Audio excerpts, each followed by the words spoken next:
మంగళగిరి శ్రీ లక్ష్మీ నరసింహస్వామి వారి దేవస్థానంలో పాత కట్టడాలు తొలగించడానికి బుధవారం పూజలు నిర్వహించారు.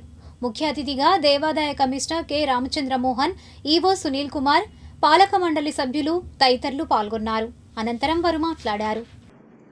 అత్యంత ప్రాచీన దివ్యక్షేత్రాల్లో ఒకటి ఈ దేవాలయాన్ని అన్ని రకాలుగా అభివృద్ధి చేయడానికి గౌరవ మానవ వనరుల శాఖ మంత్రివర్యులు, స్థానిక శాసనసభ్యులు ఒక సంకల్పం తీసుకుని కొండపైన కానీ కొండ కింద కానీ ఒక ఇంటిగ్రేటెడ్ డెవలప్మెంట్ ప్లాన్ తయారు చేస్తూ ఉన్నారు. దానిలో భాగంగా దేవాలయం ప్రాకారం లోపల చేయవలసిన పనుల గురించి పూర్తి స్థాయిలో సమీక్షించి కొన్ని రిపేర్లకి, కొన్ని నిర్మాణాలకి నిర్ణయం తీసుకోవడం జరిగింది. ఈ నిర్మాణాలన్నీ కూడా ప్రాచీన వాస్తుశాస్త్ర సాంప్రదాయాల ప్రకారం గతంలో ఏ రకమైన శిలలతో చేశారో అదే శిలలను వాడి ఇటు కృష్ణదేవరాయ మండపం అది పునర్నిర్మాణం. ఎందుకంటే కాలక్రమేణా కొన్ని చోట్ల కింద భూములు సెటిల్మెంట్ వలన కానీ కొన్ని ఇతర కారణాల వలన కానీ కొన్ని స్తంభాలు కొంచెం కృంగటం, కొన్ని బీమ్స్ కూడా కొంచెం కృంగటం జరిగింది. వాటిని గుర్తించి దానికోసం పూర్తి స్థాయిలో ప్రణాళికలు రూపొందించడం జరిగింది దేవాదాయ శాఖ స్థాపకుల ఆధ్వర్యంలో. దానికి అంచనాలు తయారు చేసి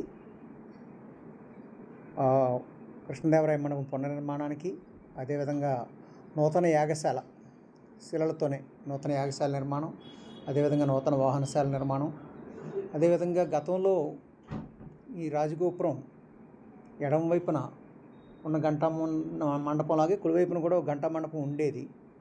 అది కాలక్రమేణా గతంలో పడిపోవటం జరిగింది. దాన్ని మళ్ళీ పునర్నిర్మాణం జరగలేదు ఇప్పటి వరకు. ఆ గంటా మండపాన్ని కూడా పునర్నిర్మాణం చేయబోతున్నాం. ఇవన్నిటికీ ప్లాన్లు, అంచనాలు రూపొందించి దాదాపు సుమారు 6 కోట్ల రూపాయలు ఏంతో అంచనాలు రూపొందించడం జరిగింది. కొంత దేవాదాయ శాఖ కామన్ గుడ్ ఫండ్ నుంచి కూడా కొంత నిధులు మంజూరు చేయడం జరిగింది. కొన్ని నిధులు దేవస్థానం నుంచి కూడా వెచ్చించడం జరుగుతుంది. దీనికి ప్రణాళికలు ఫైనలైజ్ చేయటం, అదేవిధంగా టెండర్ ప్రాసెస్ అంతా కూడా కంప్లీట్ అయింది.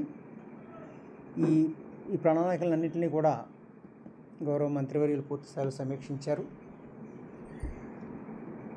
ఇవన్నీ ఒక పూర్తి అవగాహనకు వచ్చిన తర్వాత ప్లాన్ల మీద రేపు జూలై 3వ తేదీన శంకుస్థాపనకు తేదీని నిర్ణయించడం జరిగింది.